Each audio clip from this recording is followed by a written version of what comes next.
ബ്രഹ്മഗിരി മലകളുടെ മടിയിൽ കാടിൻ്റെ ഉള്ളിൽ ഒരമ്പലം. അതാണ് വയനാട്ടിലെ തിരുനെല്ലി ക്ഷേത്രം.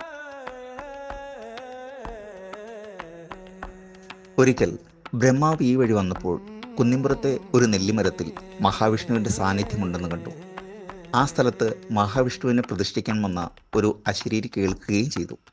അതുപ്രകാരം ബ്രഹ്മാവ് മഹാവിഷ്ണുവിനെ പ്രതിഷ്ഠിച്ച സ്ഥലമാണ് തിരുനെല്ലി എന്നാണ് ഐതിഹ്യം.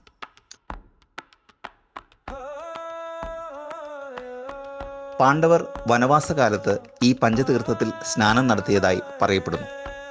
ഇവിടെയുള്ള പാറയിൽ 2 പാദമുദ്രകൾ, ശംഖ്, ചക്രം, ഗദ, പത്മം എന്നിവ കുത്തിവെച്ചിട്ടുണ്ട്.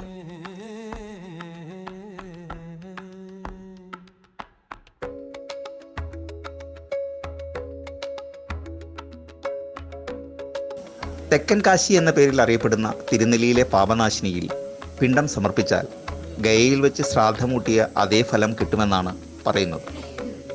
കേലസൃഷ്ടാവായ പരശുരാമനും ഇവിടെ വന്ന് പിണ്ടം വെച്ചതായി പറയപ്പെടുന്നു. 12 വർഷത്തിലൊരിക്കൽ തിരുനാവായിൽ വെച്ച് നടന്നിരുന്ന മാമാങ്കത്തിൽ പങ്കെടുക്കാൻ പോയിരുന്ന വള്ളുവനാട്ടിലെ ചാവേർ പോരാളികൾ ആദ്യം തിരുനെല്ലിയിലെത്തി പിണ്ടം വെച്ചിരുന്നുവെന്നതിന് തെളിവുകളുണ്ട്.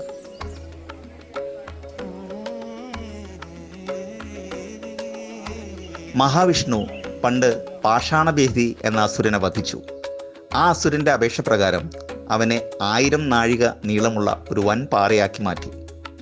അസുരൻ്റെ പാദം തിരുനെല്ലിയിലും ഉടൽ ഗോദാവരിയിലും തല ഗയയിലുമാണെന്നും ഇതിലേത് ഭാഗത്ത് കർമ്മം ചെയ്താലും മഹാവിഷ്ണുവിൻ്റെ അനുഗ്രഹത്താൽ പിതൃക്കൾക്ക് മോക്ഷം കിട്ടുമെന്നുമാണ് ഐതിഹ്യം.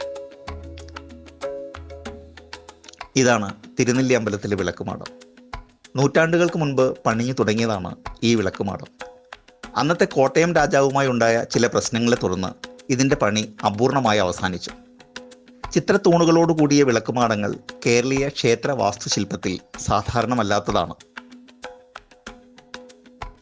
ക്ഷേത്രത്തിലെ ബലിക്കല്ല് നിർവശം ഒഴിഞ്ഞാണ് നിലകൊള്ളുന്നത്.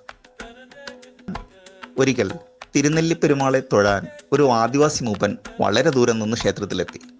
പക്ഷേ താണജാതിക്കാരനായതുകൊണ്ട് ക്ഷേത്രത്തിനകത്ത് കടന്ന് തൊഴാൻ കഴിഞ്ഞില്ല. അയാൾ മനംതൊന്ന് പ്രാർത്ഥിച്ചു. അപ്പോൾ അയാൾക്ക് വിഗ്രഹം കാണാൻ പാകത്തിന് ബലിക്കല്ല് ഇടതുവശത്തേക്ക് മാറി എന്നാണ് വിശ്വാസം.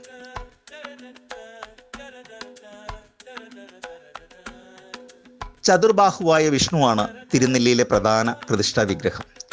മറ്റൊരു ക്ഷേത്രത്തിലും കാണാത്ത ചില പൂജാവിധികൾ തിരുനെല്ലി ക്ഷേത്രത്തിൻ്റെ പ്രത്യേകതയാണ്.